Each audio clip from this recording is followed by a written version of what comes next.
Hello, everyone. Welcome to a brand new All My Cast. It's time to talk about it. The one you've all been waiting for. It's only going to be brand new for so long. Oh, for so long. Avengers Infinity War. It's still kind of brand new when we're Still kind of brand new when we're recording this. But we're going to spoil the shit out of it. We were going to spoil the shit out of it. Just going to say that right off the bat. So if you haven't seen it, go watch it. Don't watch this if you haven't watched that. But watch that and then come back and watch this. Yeah, hit pause. Go buy a ticket from your local movie theater. Sit in that theater for two and a half hours, and come back. So Infinity War. And if you still have the will to live, yeah, watch this. Infinity War. So, holy shit, right? Yeah, like where to begin? Let's start off like they did. Let's start off light. Well, not necessarily light, Okay. but let's have some fun with it, and then let's just wreck everything. Yeah, okay. I kind of wanted to start out like. Well, they didn't even start light. They didn't. They killed Loki. Yeah. So. Obviously, like we all really liked it. Yeah, it's a pretty great movie. Yeah, and we're probably about to suck Marvel's dick for a little while. Yeah. So first of all, I wanted to ask: did anybody have any problems with the movie? Just the lack of Ant-Man and Hawkeye. Yeah, that was a problem. Also, like, fucking Star-Lord. He had a problem with Star-Lord. Man, if he for like half a second would have just like chilled out for like. Oh, he's jumping right to the hard. his character was not portrayed very well in this movie. I thought it was fine up until that point. I don't know. I think I may have had some pacing issues. That's what I was gonna say. Because like, okay, so it's like boom. It's right after Thor Ragnarok. Thanos. That was Thanos' ship. We have now confirmed. I thought it was a Kree ship.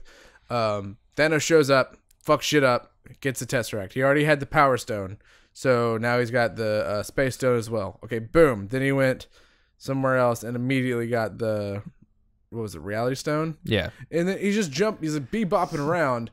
And everything's happening so fast. Yeah, that I was gonna say it had the same kind of deal as Thor Ragnarok had, where it felt like everything was moving very fast, which I mean is understandable. Yeah, it would have been hard to do the movie without that. I think they found a good balance with it, because I did enjoy how it had all these different locations going on. Yeah. It felt like a war. Yeah, they were fighting on several different fronts trying to stop it. And it was. Like the main deal for me is that this movie did not go the way I expected it to. It didn't, because going into it, I expected that, knowing beforehand it was already split into two parts, I figured that he was not going to get all of the Infinity Stones in the first part. That was a big deal, and I was like, which would have addressed the pacing a bit more, because then it would have afforded more time to show him get each stone. Yeah, because like the fact that we don't even see him get the Power Stone or the Reality Stone, he just like, we know he's going to get the Reality Stone, and he just already had the Power Stone. Well, the Power Stone. Yeah, he destroyed Xandar apparently to get that, so which would have been a big thing. So what I assume happened is, during the events of Thor Ragnarok, Thanos is doing all that shit on Xandar, and then he. Which, by the way, means John C. Reilly's probably dead. John C. Reilly is absolutely dead, or maybe he's one of the half survivors. He's one of that 50% that. Okay, can we also just for a second? That's such a weird thing. It is, and what he probably did was kill half the people in Xandar and leave it, and then kill another half of them when he did the snappy fingers. Yeah.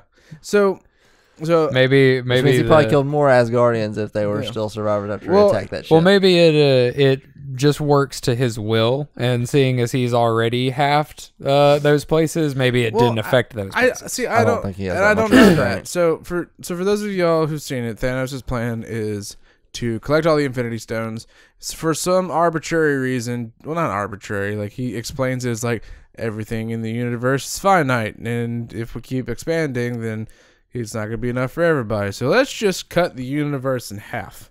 Yeah, his whole grand scheme is to end half of all life in the universe to, well, not even just the universe, in existence, basically, to make sure that, we don't overextend and run out of resources. Which makes sense, but also... It's a cruel logic, but it's logical. Yeah, I'm like, why couldn't you use it to make more stuff?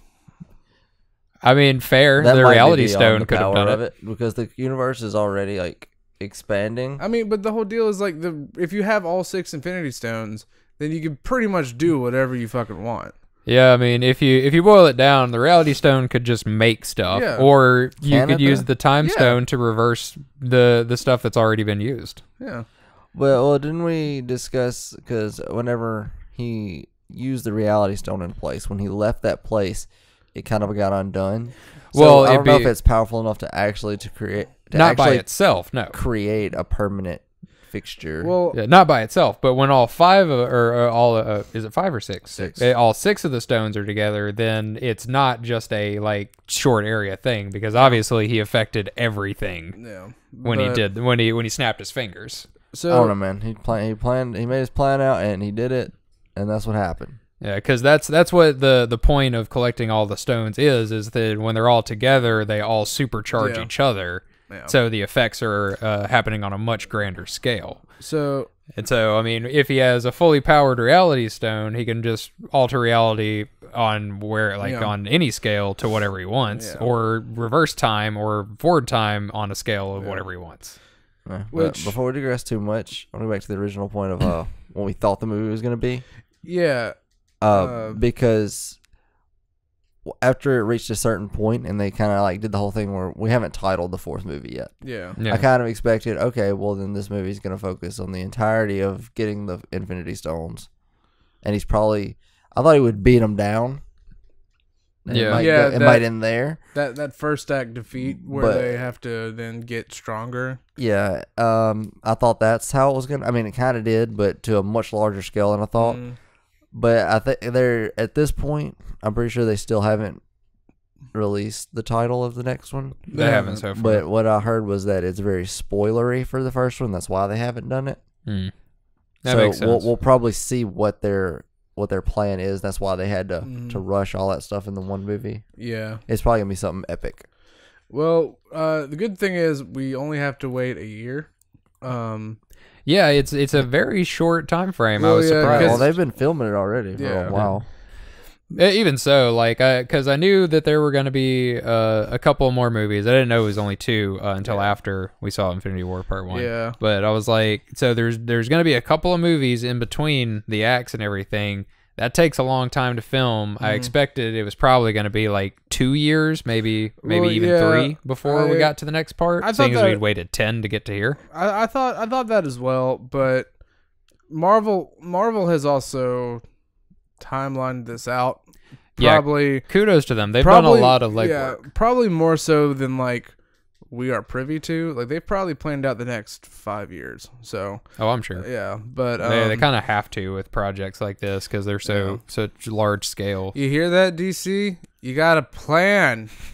You gotta plan your movies. You don't just do 2 origin stories and then throw in a collaboration. And then, they didn't even do origin stories with this one. Yeah. He didn't, but we had the origin story for Wonder Woman and Batman already. Yeah. And Superman. Yeah.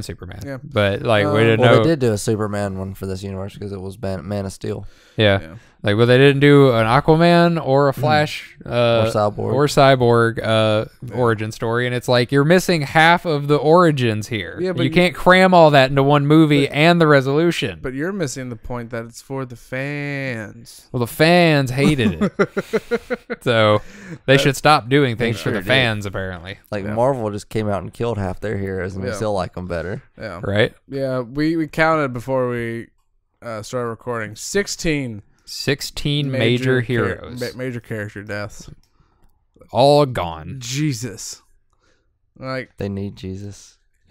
Hopefully they'll get him, but it sounds like they won't until Guardians of the Galaxy Volume 3. So, are you talking about Adam Warlock as if he's Jesus? Yeah, Adam Warlock is Marvel's Jesus. He's Space Jesus. He literally has the same story as Jesus in the Marvel comic series for Adam Warlock. So, okay, so that was one thing. I don't know if I'd call it a problem. It was definitely something I wanted to see Warlock, and they explained how much they would have to backbend to retell some of the story for that to happen. Well, so we didn't even get to see him. I think also, I'm not gonna pretend that I know a lot about Adam Warlock or Captain Marvel, but I'm pretty sure that they're on a whole nother fucking level. They are. That's So if they put them in this movie, then a lot of the conflict kind of is trivialized. So I get why they didn't, and I understand that. Yeah, from what I understand, Captain Marvel, by all accounts, is considered one of, if not the strongest of Earth's heroes. Well, because I know a little bit of her backstory. The whole deal is like this alien cosmic hero or being named Marvel. She comes across him, and they do stuff together. I think he's Kree. I think so. Whatever, whoever it is. And so they do stuff together, but then like he dies or he's dying, and then like he gives her the powers, and then she gets. I don't think that he like gives her the powers. I think that the circumstances just it fuses their DNA. Yeah, it's something to that effect. Regardless, she gets the powers from him, and she's like this real badass cosmic force, and. Yeah. I'm excited to see how they use her powers because she sounds like a Dragon Ball Z character. Pretty much, yeah. It's kind of the jam. She can fly, super strong. She shoots energy blasts. So I don't really know much about Captain Marvel, but on the topic of Adam Warlock, this is the part of the podcast I wanted to talk about most. And you guys are just gonna have to forgive me because I've obviously talked about it already, but they haven't heard it, so I'm talking about it again. So. I went and did research on Adam Warlock after he was formally introduced in Guardians of the Galaxy and everything, and then even more after he didn't appear in Infinity War because I want to know what the deal was. So Adam Warlock has a pretty short-lived story, all things considered. It's kind of fucky because it goes through different timelines and stuff, so that always complicates things. But overall. He doesn't do a ton of things during the time that he existed in the Marvel Universe, but I was very disappointed that he didn't make an appearance just because of the fact that everything was already lined up perfectly for him to be how the Soul Stone was introduced. Because in the Marvel comics and everything, he was created. Basically, they got everything in Guardians of the Galaxy 3 right. Except for the fact that the machine is supposed to be powered by the Soul Stone, which kind of seemed like where it was setting up for, considering it has a big glowing orange gem on top of it. But it was perfectly set up for him to show up with the Soul Stone, which is how that got introduced. And he's very important to the whole fight against Thanos in the Infinity Wars. I'm fairly certain he's the one that kills him. Yeah. He does. It's him, but it's also kind of not him necessarily. It's his spirit that the other heroes manage to pull out of the Soul Stone, and then he like stops existing after that. Basically, he just kind of dissipates afterwards, and he's gone for good. Yeah, but he's an incredibly powerful character. Yeah, he was custom built by the Sovereign to be better than. Everybody basically, because that's what their whole deal is. Yeah. So he's super enhanced in every way physically. He has like this weird ability to move in and out of time. He's the only other person besides Thanos and Nebula in one case who's ever used the Soul Stone, and he used it a lot. He's actually the main person to ever use the Soul Stone. But more than that, it leads more into what we're speculating is going to happen in the next part of it. With the heroes dying and everything, Thanos gets all the Infinity Stones, he snaps his fingers, and then a bunch of the heroes just kind of like turn to dust, appearing to be dead. I don't think they're actually dead. I think that they're just trapped in the pocket dimension in the Soul Stone. But I don't know how, if they don't introduce Adam Warlock in Infinity War, how they're going to possibly get them out. Because he's their best shot of being able to use the Soul Stone or retrieve them from that area. Do you think Thanos knows that? I don't think so. I don't think that Thanos knows anything about Adam Warlock yet. Or no, I mean the pocket dimension and the Soul Stone. I think he does because he went to it. He was in it at the end of the movie. At least that's how they made it seem. Was that what it was? I thought it was just like the plain white area. Yeah, with I know what you're talking arches. about. I just didn't know if that was just like something in his like mind that his mind. I mean, the rebuff of the. I feel like since he was talking to Gamora, because that's my theory. I think Gamora's in the Soul Stone. and everybody else is just not in existence. They're not dead; they just don't exist right now. I think they were just erased. I think Gamora's pretty dead. Yeah, I'm more on the side that Gamora is one of the ones that is actually dead, because it just doesn't really make any sense why they would the Red Skull and the Soul Stone itself would have accepted the sacrifice if she's not actually dead. Which, by the way, I think they accepted the sacrifice to put her soul in the stone so it can manifest. I don't. Yeah, but why? Why? I don't know why the Soul Stone need a sacrifice to be real. So, well, it technically doesn't by the comic stand, but we're not in the comics though. Yeah, this is different. So I mean, that's an oddball out kind of deal. I wonder if that's more so a Red Skull thing. Like that sacrifice was only in place because Red Skull. He said I don't think so. He didn't want to be there. Well, he was forced there by the Tesseract to do that job, to tell anybody searching for it what they had to sacrifice. Yeah, okay. He was basically just forced into that role. This is an established thing. That's why it's been sitting there and nobody found it. Okay. Also, speaking of, hats off to Marvel for a curveball that I had zero expectations to see. Why is Red Skull here? And everyone was like, where'd Red Skull go? And I was never like, where did Red Skull go? I just assumed Red Skull was dead. Yeah, but no. But that was an excellent fucking callback. A lot of Marvel people, and especially on Reddit, they were like, what's Red Skull been up to? Like, what's his deal? I thought that was an incredible way to bring it back. He got vaporized. That's his deal. Because I was like, because you know how, like, number one, how are you just gonna throw away Captain America's biggest villain like that? And then they're just like, oh yeah, this happened, and I'm like, okay, cool. It wasn't and he was.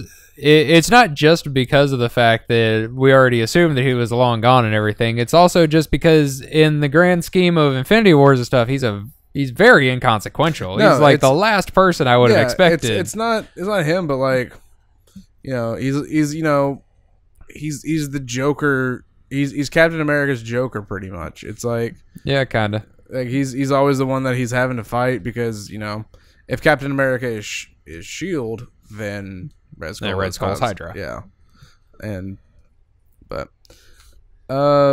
that it did kind of make me think about it though, because I think Red Skull's a lot more powerful than I ever gave him credit for. Oh yeah, in the first Captain America movie, because I didn't know until several movies later just how strong Captain America is, and it's the same serum. Yeah, true. So not perfected, but he, I'm sure he got that strength. Yeah. So Red Skull. Red Skull. It's unfortunate that he had to face Captain America first, because he could have been a much greater threat. Yep. I don't know. I mean, the other alternative was some of the other Avengers, and there's not really too many of them that I think he would have had a better chance against. Yeah. So, I mean, he's one of the strongest. So, I mean, he is one of the strongest, but he's not going to stand up to Thor. He's not going to stand up to Hulk. It's always on. Stood up to old Thor. Maybe old Thor, definitely not. Thor's power has grown exponentially since he was introduced. It's because before he didn't know that he had the Odin Force. Yeah, I'm just saying, at that time, Red Skull might have socked him one. Maybe I don't think he would have won. Though. I think there's. Well, and that may be. I mean, even he's still a villain. Even the first Thor won against the robot that shot disintegrating beams out of his face. Yeah, that. And this may be a conversation for another time, but Marvel has kind of thrown away some big villains.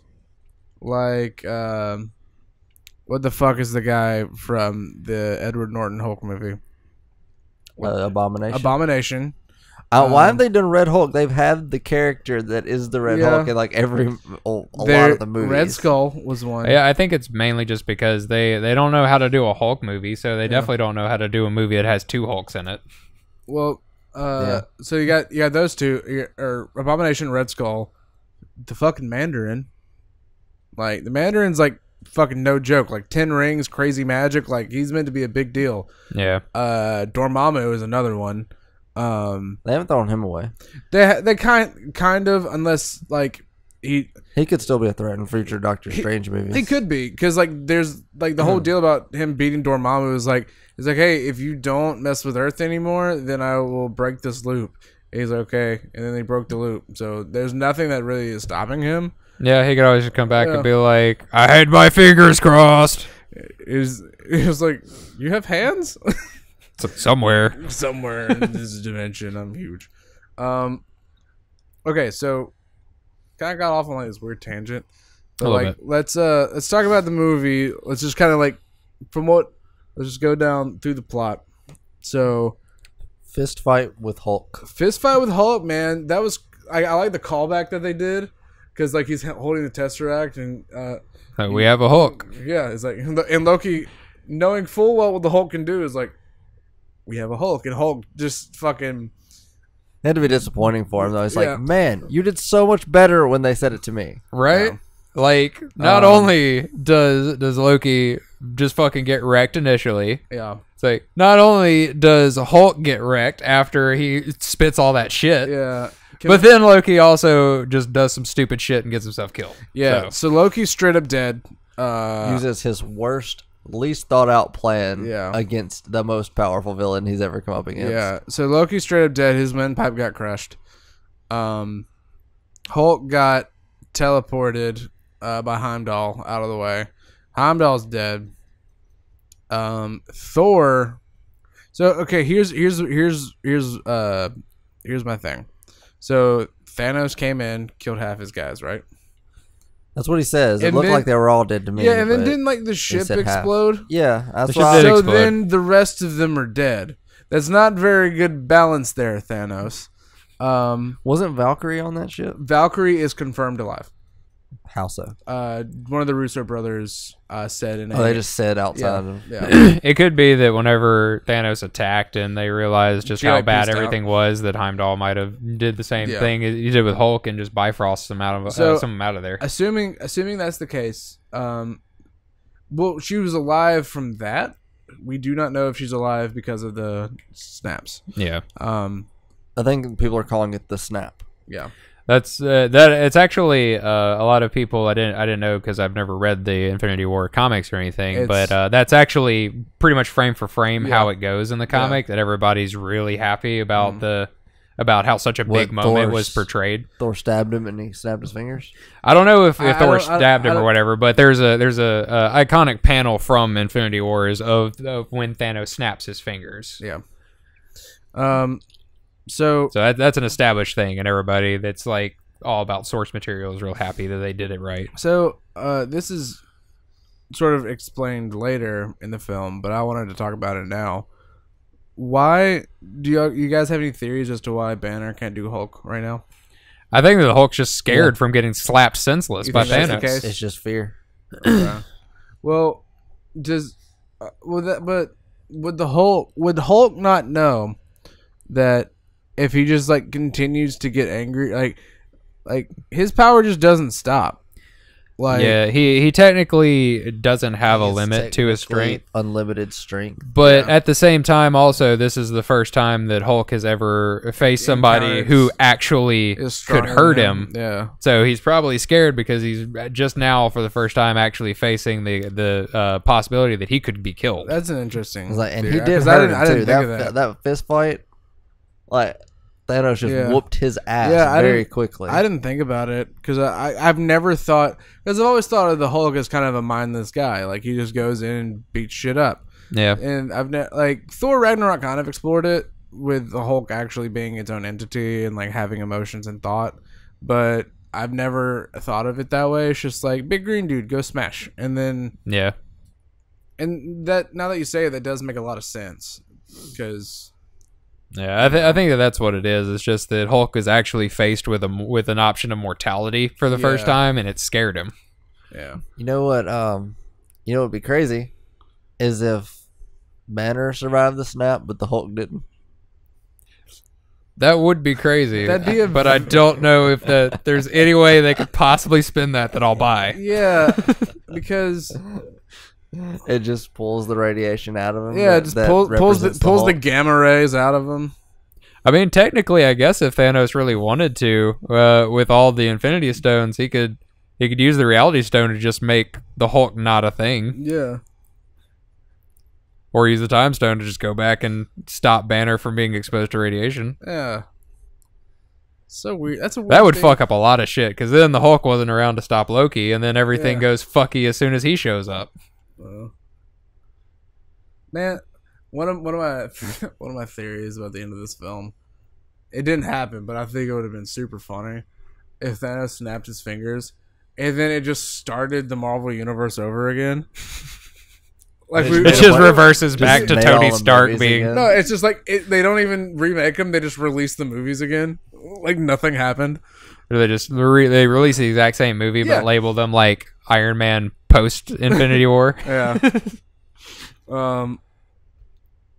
Okay, so that happened. All the Asgardians I'm claiming are dead, except Valkyrie, and Thor, like the fucking peasant ones, the ones the that peasant ones, the ones that don't, the common folk, the ones I don't give a shit about. I was thinking about that today, like except for Thor and like Valkyrie. A couple of other people. Asgardians are actually not very hard to kill. It seems not. No, they die from just like regular ass stabs and shit. Yeah, regular. You don't even have to use a wooden stake, like or like silver bullets or anything.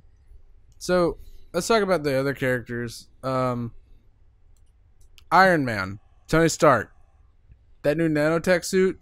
Awesome, dude, I love it. I'm about so it. Much. I'm about it. I think I was telling Cody yesterday that it would be really cool if Captain America got a shield made of vibranium with the nanotech. So not only could he have his frisbee, but it could transform into his new punchy weapons. Yeah. Or whatever else he needed, like on the fly. Well, and that's a big thing. He's not Captain America anymore. He's technically he's Nomad. He's Nomad now. Which never heard of that. It's a series in the comic where he stops being Captain America and he just does his own thing and he's referred to as Nomad. Yeah, he gives up his shield. So you'd have to reclaim that mantle to do that, which I think would be interesting. You definitely would need, like, I am Steve Rogers. If that was funny, that was fucking funny. And this Captain America has the best interactions sometimes. And we're kind of jumping all over the place, but this, like, I'm just saying it as it comes to me. How's Tony gonna get off Titan? Well, he's still there with Nebula, so Nebula's there. Nebula might can get him out. Yeah, I'm sure Rocket has a way of finding Nebula. Well, maybe, I don't know. She was kind of a guardian at the end of the second movie. Kind of not. Yeah, I don't know how he gets out. I think that Rocket is Rocket and the group will probably find them and rescue them. Pepper is like freaking out and finds the other Avengers and like, hey, Tony got on the ship and I don't know where he is.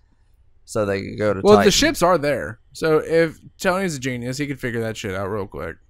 True. So I mean, they crashed the donut they showed up on. Yeah. And Thanos came there with the space dome. Yeah. So. It could also be the case that Thanos just does not give a shit and sends his ass home. Because Thanos is done. He doesn't care. So what does everybody think about at the end after he snaps his fingers? The fact that the gauntlet's all fucked up. Yeah, I saw that. I don't know what that means. I don't. Austin brought up a good point that it could be that the power of using it and everything like fused it to his hand. Oh no. But I don't think that's the case because I think that they're going to end up having to use the Infinity Gauntlet to undo everything. Well, I think he broke it. Well, even so, Peter Dinklage's character, Eitri, I think his name is called. Something like that. They made the Infinity Gauntlets. There are two of them. The one in Asgard was in fact real. The stones within it were fake. That's it had stones in it. Yeah. What was in there? Mm-hmm. So the stones in it were fake. So theoretically, if Asgard hadn't been blown to shit, then they could use the second one. Or if Eitri is still alive, then they could hypothetically make another one. What if Loki stole the Tesseract and the Gauntlet, and he like secretly set up a way for them to get it if he didn't survive the fight? Well, I don't know. I don't know. That's a big ask because that gauntlet is huge. That doesn't mean anything to Loki. I mean, okay, like he hid the Tesseract in thin air. I mean, sure, true. Okay, so Tony's on Titan at the end of this. I don't know how he's gonna get off, and everybody else is in Wakanda. Yeah, everyone else is in Wakanda. So the whole Nomad thing was cool. I like how they basically like Avengers are done. They just like made a squad and was like, let's go fight people. And okay, and you can agree or disagree because this kind of relates because it's the same part of the movie. The Scarlet Witch Vision romance, like I get it, they were hinting at it at Civil War.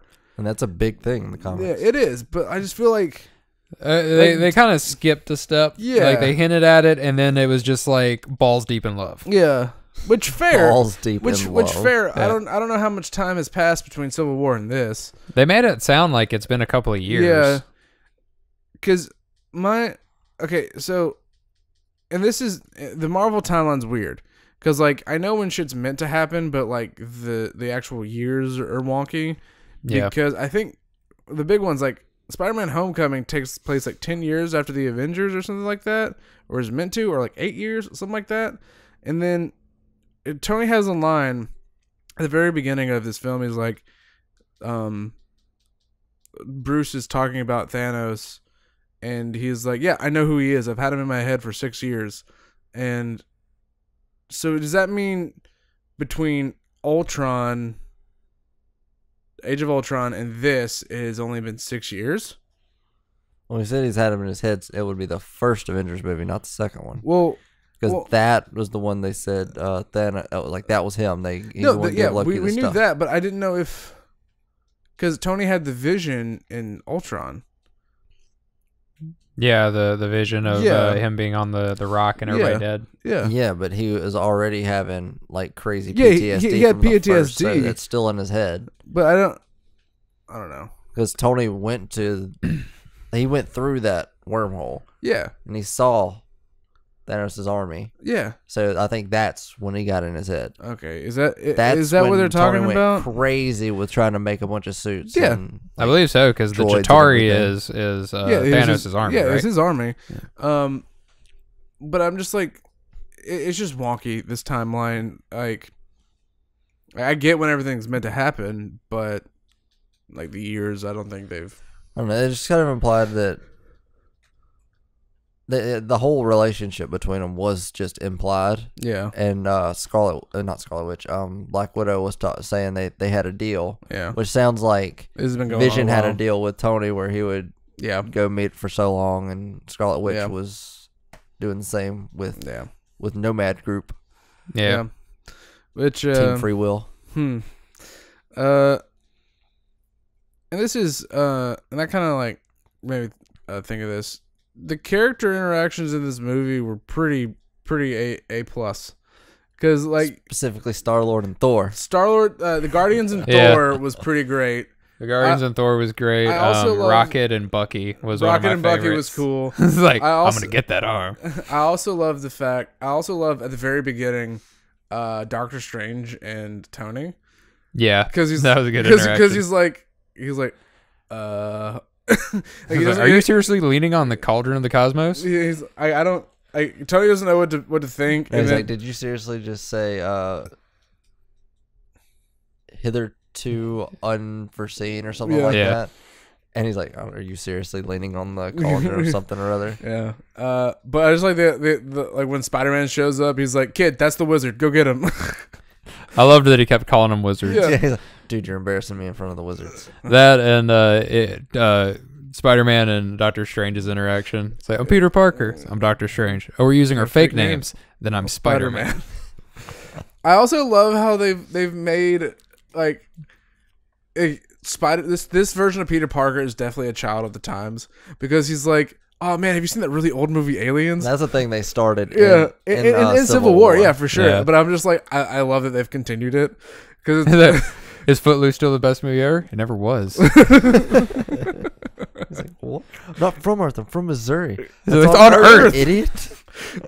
Oh man, is Kevin Bacon one of them? He's like, I don't know. I've been gone a long time. It very well could be. The interactions definitely didn't leave anything to be desired. Star-Lord doing the voice. They were just as good as I thought they were going to be. You will not, sir. You're making the voice of the God Man. This movie, like with how fucking Drax, with how serious and sad this movie was, it still had its Marvel moments. Still so funny. Yeah, it's like I've mastered the art of standing perfectly still until I'm invisible. It's like we could see you. It's like, I'm sure I'm invisible. You're eating chips. Drax. Damn. Yeah, for most of the movie, you still got that very Thor Ragnarok. It's an action comedy feel, and then it all goes away. And then it's like they soften you up, make you let your guard down. Like half the cast, your good feels went away. I think that was an excellent way to play it though, because it leads you into the movie believing it's going to be just like every other Marvel movie, and then they're like, "All right, fun time's over." Yeah, time to get serious. And this is my big thing. After the movie, I was like you guys. I was very like it took me a while to process it, but after I kind of like thought about it for a while, I realized there was no other way that could have ended.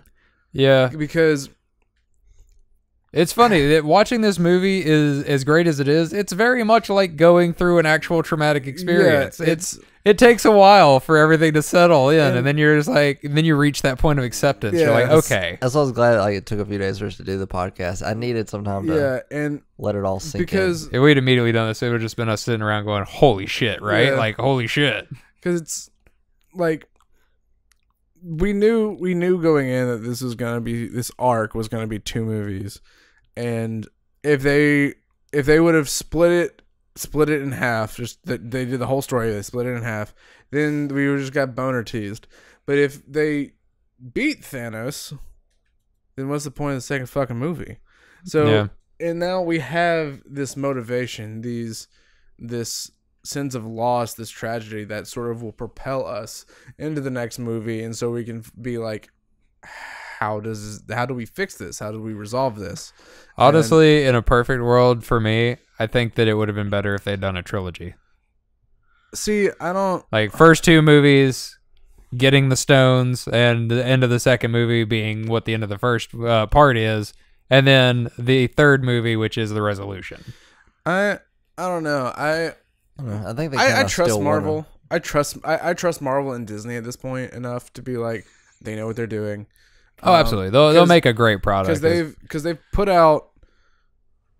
I think they're just kind of telling this one long story, and they're not worried about like trilogies. Even though they do kind of give each one their own, each character 3 movies. We actually counted that out before we got here, because we were like, Cap's had 3 movies, Thor's had 3. Y'all just realized that 3. No, because he said something about like it was Spider-Man Homecoming. He watched the CinemaSins for it. He was like, I'm pretty sure this is just Iron Man 4. Like, Robert Downey Jr. didn't want to do Iron Man 4. He was like, ha, we got you. This is Iron Man 4. We tricked you. So I'm like, 3. Guardians have had 2. They're getting a 3rd. Spider-Man's had 1. He's getting a 2nd one. And this was the 4th Avengers. So Ant-Man's getting his 2nd. This is the 3rd Avengers. Sorry. Ant-Man's getting a 2nd. There's a lot of speculation. He's going to have a major impact on the next one. Well, that's assuming he and Hawkeye are... Well, Hawkeye may not. But Ant-Man 2 is supposed to be like the movie with the most tie-ins to the next part of Infinity War. Well, even though it's set before the first one. It's set before. Because Ant-Man's about to start messing with the quantum realm. Oh, God. Which could be how they undo what happened. Assuming Scott, Pym, and whatever the lady's name is, I don't remember, survive it. So... But we'll see that. What else do we want to talk about? The Iron Spider. Iron Spider was dope. He gets the extra legs. He does, and he uses them to great effect. But It's made with the nanotech, right? Yeah. I was just provided with some information to share, which was that the Russo brothers, the Infinity Wars directors, and Tim Gunn, the Guardians director, they had him on set to make sure that they didn't just meld into the attitude of everybody else, which is why everybody's interaction and stuff played in so well without being the same. Well, yeah. Okay, so yeah, that makes sense because So James Gunn specifically, I think there's been a different director on most of the other Marvel films, except James Gunn. He's done both Guardians, so he knows those characters. And the Russo brothers, what else did they? Did they do Civil War? I don't know who did Civil War. I want to look that up. But I think they did. They've done multiple ones. But yeah, I think it makes sense if you know these characters that you should come in to consult on how these characters would act. Right. What were we talking about? Iron Spider. Iron Spider's cool. I think the new Iron Man suit kind of tops it though, because of all the crazy shit Tony can do pulling off the nanotech. And then I think the Iron Man suit is definitely more impressive than the Iron Spider suit, but the Iron Spider suit is a pretty big addition for Peter. Yeah. There's a lot of stuff that he can do now that he wouldn't have been able to do before. Yeah, it may just be because I'm biased towards Spider-Man. I love that hero. So. Spider-Man. But I feel like the Iron Spider was weak. I love the new Iron Man suit, but I feel like the Iron Spider was cooler. I think it had a cooler design overall. But I'm also kind of in the group of people that I like the Iron Spider suit and I don't mind it being in this movie, but I wouldn't want to see any more past the Iron Spider suit because I don't want Avengers to just become a bunch of Iron Men. Yeah, that was going to be my next question. Are you worried about the Starkization of the Marvel universe? Yeah, which I don't think is going to have that big of a role, honestly, for much longer, because I feel very strongly that the second part of Infinity War, we're going to see either Tony Stark or Captain America dead. Everybody said that about this movie, and they had to watch everybody else die. Well, so you're just cursing them. Well, it's. I mean, I'm not cursing them. If it doesn't happen because you say it, then I'm blessing them. Well, the only reason we speculated was cursing them to watch all their friends die. The only reason we speculated was because they're heroes. That's part of their job. Contract was up. His contract was up movies ago. Well, no, this was the last one. They've been talking about that for a long time, but he'll be here forever. I looked it up. Russo brothers have done Winter Soldier and Civil War. Okay. Those were really good. Yeah. They should have done the first Captain America. I like the first Cap. You didn't like it? I think the first Not Cap as much was as the other superhero movies. That's fine. That's fair. I think it was definitely one of the weakest movies. That's how I feel about first Thor. It's disappointing because he was the one I was the most looking forward to. Yeah. As far as solo stuff goes. I don't know. I mean, I feel like we're getting off topic, number one, but I think Cap's films have been some of the better ones. The first two Thor movies, probably the weakest, not counting the Hulk movie because people don't talk about it. Yeah, let's just ignore the Hulk movies. Yeah, Marvel has. What else about this film? I mean, there's so many points. I'm having trouble getting back on track. Did you think Thor was gonna have as big of a role as he's had? He's becoming Odin. He is. Yes, because Thor is arguably the most powerful Avenger, only ever contested by the Hulk. Well, currently, I think he is the strongest. He has reached a new level since Ragnarok. Yeah, I was thinking since Ultron. Because Ragnarok, he got to a new level. Yeah, and that's I'm super fine with it because I love Stormbreaker. I love that entire bit about that movie because I just think and we were right. Mjolnir's kind of back. Yeah, but Stormbreaker's cool, man. It's hammer and axe. I'm about it. I'm really glad that they decided to go with that weapon. Because it's definitely very cool, and I love the handles made of Groot's arm. Dude, Groot okay, Groot was like a little pissant the entire movie. Yeah, he was. But as soon as he saw someone that needed his help, like genuinely needed his help, he decided to do what Groot does and be a bro and sacrifice part of himself. And I'm a little sad that we didn't really see more of Groot in action. Well, it's just that zone that he's in currently. Yeah. And like that, I mean, and to be fair, but also I was also a little disappointed we didn't see more of Rocket in action. Yeah, because he's always fun to watch fight. Yeah, but also that whole action set piece on 2 planets, I don't really know how much different it could have been without extending the runtime to give everyone like a chance to shine, which they did. But it's, you know, with like 40 fucking characters or some shit, whatever was in that film, like you had to make cuts somewhere. Which they had a good little small fight scene at the beginning with Scarlet Witch and the that's something we haven't talked about. The Thanos crew, and then Cap shows up and it's over. We haven't talked about them at all. The Black Order is what they're called, or the Dark Order, one of those. Fucking Thanos's dudes. I didn't know they were a thing in the comics.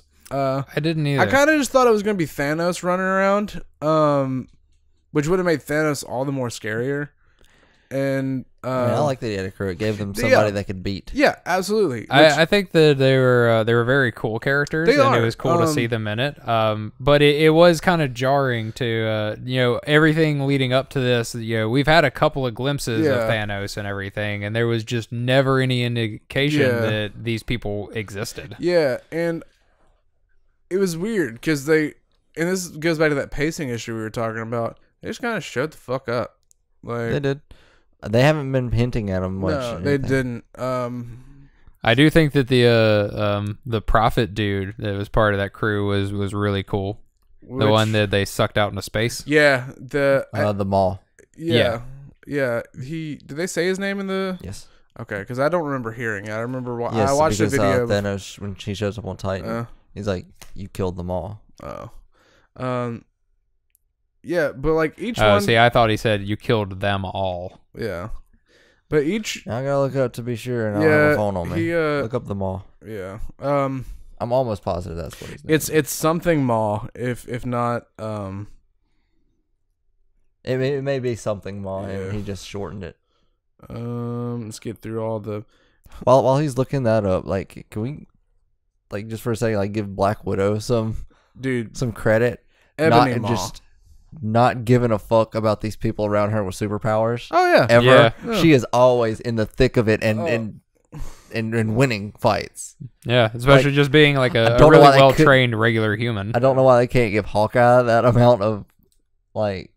I mean, screen or like that much love like in these fights, because supposedly she's only a good guy because Hawkeye hunted her down to kill her and beat her, but decided not to kill her.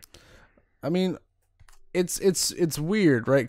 But nobody talks about the fact she doesn't have superpowers. She's a really good assassin. And that's the deal. Like that's how she got to be part of the team. But also, like in the grand scheme of things of this universe, like yeah, they're good at what they do, but they ain't shit. Like I think you could technically say she's the best fighter in the world. I think like that would like be the most skilled, like non-powered fighter. Yeah, like regular human. Okay, that's a very put Captain America's strength in Black Widow. I mean, like she's gonna give her literally any power at all. She's going to destroy the bad guys.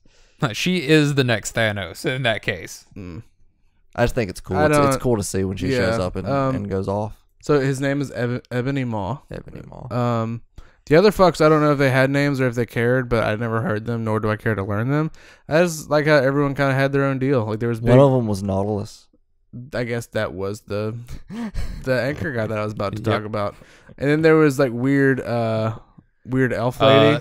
They are called the Black Order, their members were Corvus Glaive, Ebony Maw, Proxima Midnight, and Cull Obsidian. A bunch of ways to say black. Yeah. Yes. Interesting. Yeah, they were cool. I feel like they were like weirdly OP. They were very powerful. Yeah. I mean, that's Thanos' Ginyu Force. Yeah. They're very strong. I get that, especially Ebony Maw, because I don't think that anybody really gave Doctor Strange enough credit until this movie came out. Oh, he is so powerful. That's what I wanted to talk about. I totally forgot about that. So, okay, Doctor Strange, right, does the thing where he looks into the 14 million realities. Yeah. And then he's like, did he say there was only one way? They said there was one way. Okay, so given that, I don't think Doctor Strange gave the stone up out of fear. Right. No. I think that he gave it up because it was in exchange for Tony's life, and the one way to win he saw was for Tony to survive. That's what we were all speculating. We're still like mid Doctor Strange plan. Yeah. Like the one. I think. Well, that's a little simplified. I think that the overall plan revolves around not only Tony being alive, but them losing and him having the motivation. Yeah. To actually win. Also, again, Thanos is done. He doesn't give a shit about anything else anymore. Like, he did what he wanted to do. So now he's gonna chill out. So now Thanos is, I'm not gonna say like vulnerable, because he's not. He's got the stone still, but he thinks he's won. He's not expecting anything else at this point. It's kind of funny that you don't like the Starkification of all the Avengers, because the MCU is basically just one long Iron Man story. It is. Like, he's a very important character, and I don't mind Iron Man or Tony Stark being involved. In fact, I want him to be, because he's one of my favorite characters. I just want his technology to stay with him. Yeah, like, stop giving it to everybody else and making them just Iron Man. That's a big, but that's also I saw a post that was like, it was like 15 memes or whatever or things that make you think about the characters different. So I think I forget which Avenger or whatever it is, but like Tony's planning the Avengers Tower, and he has like plans for each different floor for each of the members. So like Tony thinks about what each of the characters or what each member is like their preferences and things, and like how they like what they prefer and what they don't. So yeah, Tony can make all this shit for him, but he's going to make it suited for them. He's not going to make everyone just himself. Well, of course. I mean, I'm not saying that just everybody's going to be running around in an Iron Man suit. Yeah, but which would be awesome. But when everybody's using Iron Man technology, then their uniqueness kind of is diminished a bit. Like, everybody's cool enough on their own. They've got their own strengths and everything. They don't need the Tony Stark technology to be better. Yeah, I think there's a few exceptions. I think Black Widow, Captain America, and Hawkeye can all benefit from Tony's technology. I tell you what technology they can benefit from. Thor doesn't need it. Hulk doesn't need it. Shuri's technology. Yeah. Give everyone kinetic energy absorbing suits. No one stands a chance. Made of nanotech. I thought it was pretty great whenever they brought Vision to her, and she basically just like told them that their design was like awful. They were like, he was like, why don't you just do this? Because we didn't think about it. You shut up. I have like 8 doctorates and you are 14. But that's what I wanted. I wish it was Tony, but I'm so glad she got to talk shit to somebody. Yeah, that's what I wanted out of that. Shuri's the greatest. She is a pretty great character. Yeah. So let's hope she survived the snap. God, I hope so. But Okoye did, so that's good. The main thing I wanted to talk, well, not main thing, but I was kind of saving it for last because I feel like it was the most powerful scene in the movie. Spider-Man.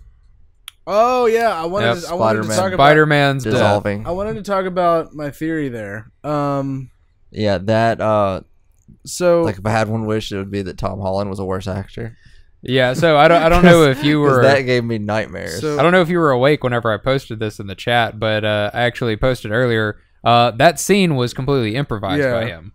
Like, that was just ad-libbing. No, that's a credit also to Robert Downey Jr. Because, like, how did you keep it together? Right? So, here's my theory here. And it makes Spider-Man and Mantis' death all the more sad. it is made very clear that Spider-Man's Spidey sense has developed now. So, and he can tell when, like, because he predicted the Guardians coming. He knew when they were coming to Titan. So, he knew Thanos was about to snap his fingers. Did he know that the Guardians were coming to Thanos? When was into Titan? Well, before he disappeared, like, Star-Lord's already gone. Well, yeah, but like my theory is he felt that danger coming. That's apparently a lot of people's theory. This like cosmic.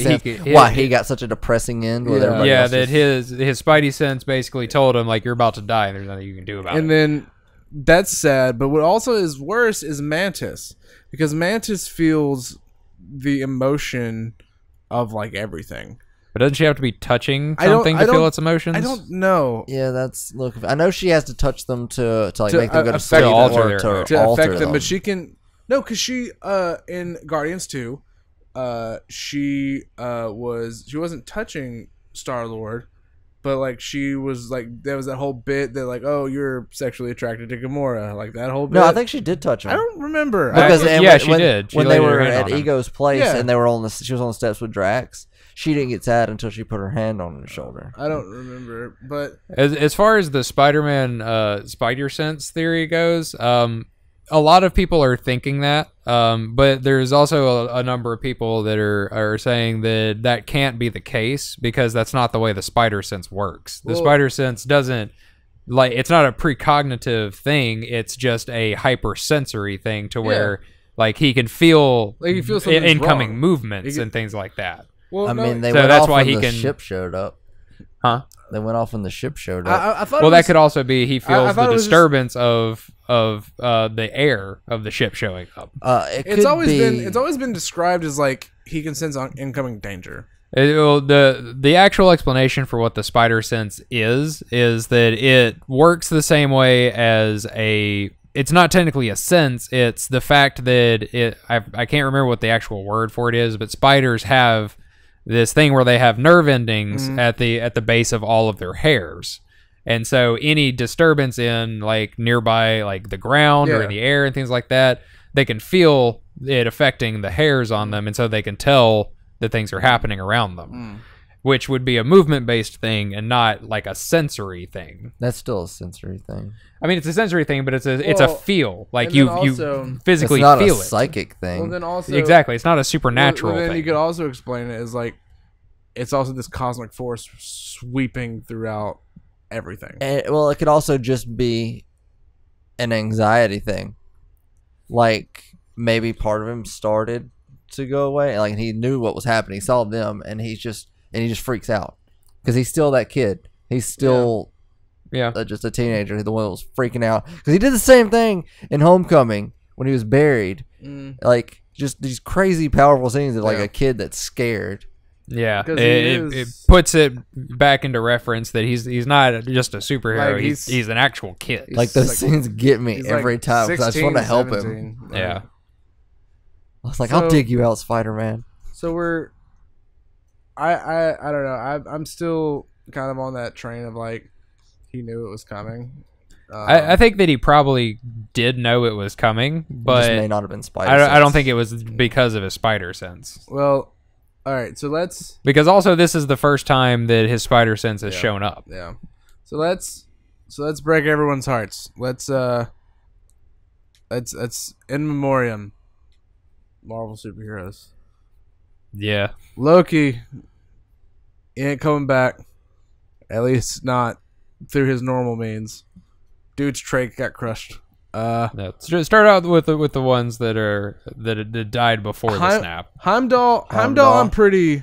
Heimdall, I was upset about. Heimdall, I'm pretty upset about because I'm like now, he'll come back probably, but. Heimdall I feel like he was underrated. Heimdall's such a cool character in the movies because he's a very strong dude. And in the like whenever he was put to the test, he was always like whooping ass. Yeah, like he broke out of solid ice in the first Thor movie.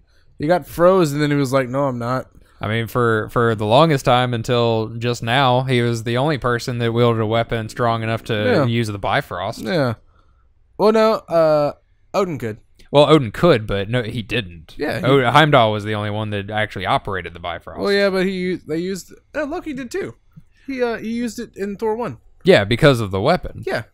But the point is, not that nobody has ever used the Bifrost before, not that Heimdall's the only one that ever has, it's just he's the only one who did because he was that strong. He was the gatekeeper.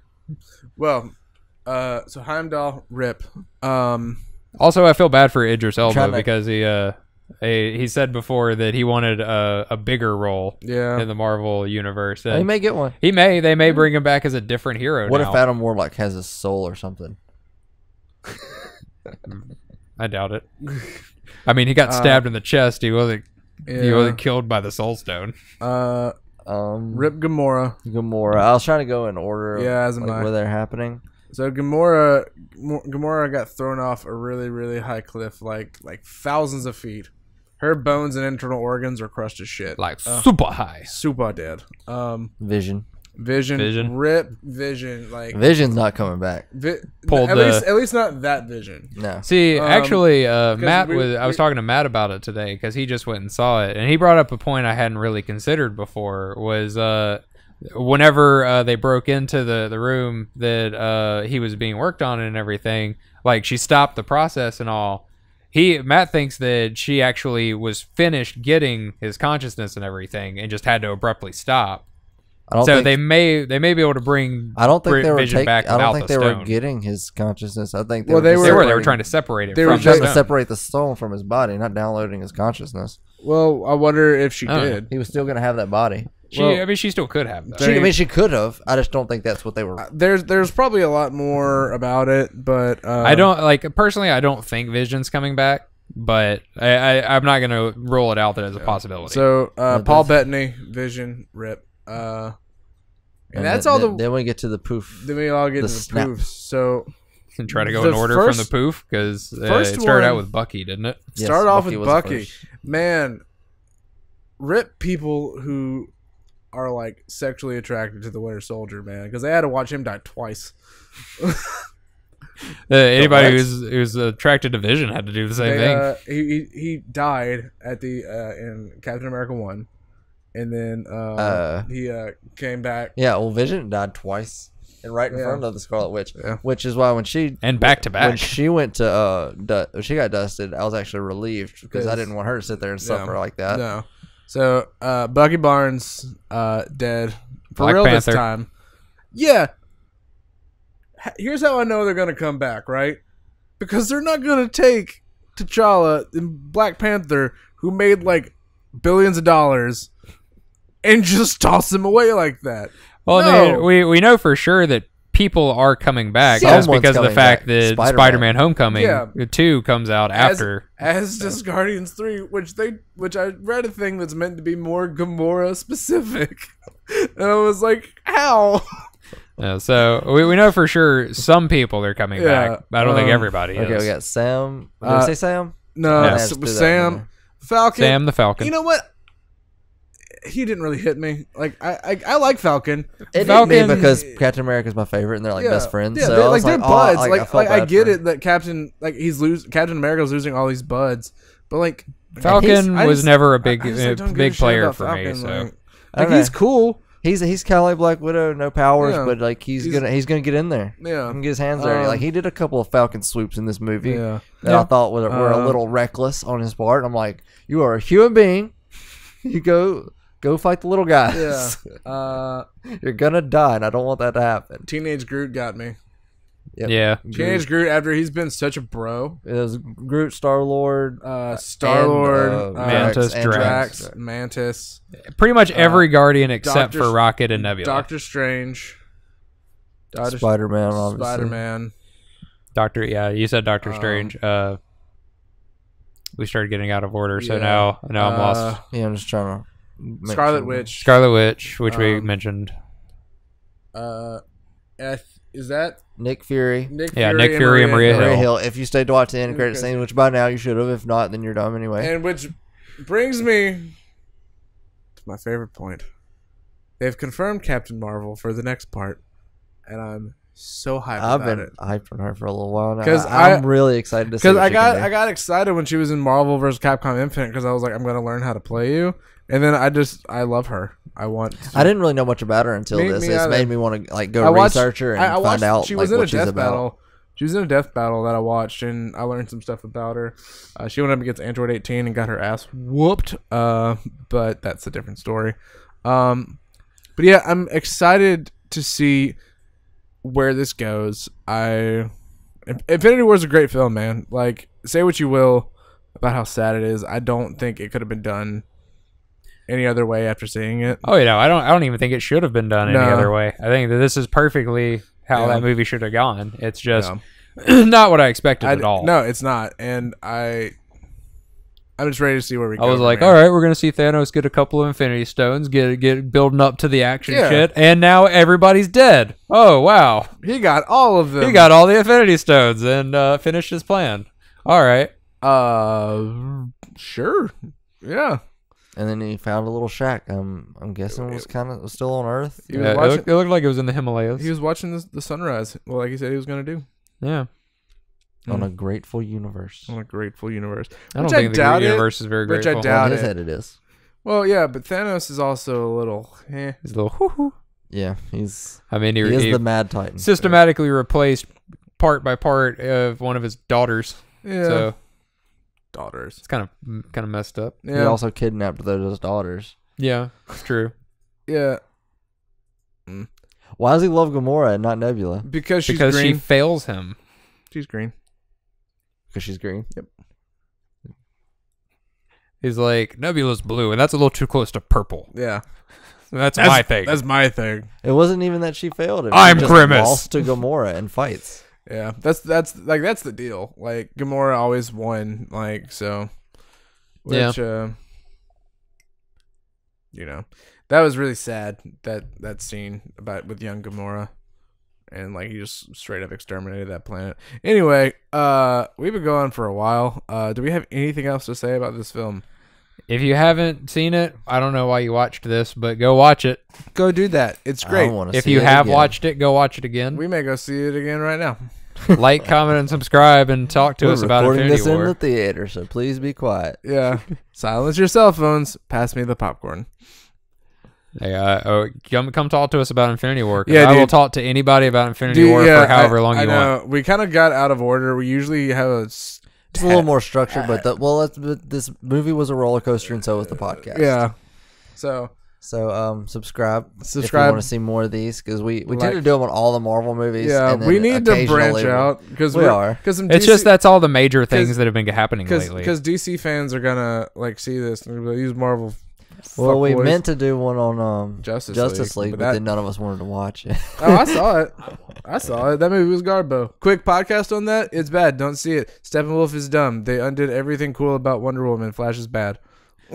But if you think that that DC's better than Marvel, I mean, come talk to us about it. You're gonna be met with opposition, but unless Shuffles, I will discuss it with you. Unless you talk to Shuffles, because he blindly. No, I don't think he's as blind about it as we thought. He's blind about Superman. He's 100% correct in the fact that DC is pretty much like all rain. Yeah. Yeah. But anyway, that's been our Infinity War Power Hour and a little bit more. So it's good. Go watch it. Join us next time for probably Ant-Man and the Wasp. Is that the next one? I think Captain Marvel's next. No, Captain Marvel comes out the month before part 2. Right. Also, something that just came to me, but we should totally do a poll about what's your favorite Infinity Stone. So look out for that. 7. Don't give us your answer yet. Okay. Wait for the poll. Okay. We'll do that. All right. Well, thanks for watching, guys. Thank you. See you next time. Bye-bye.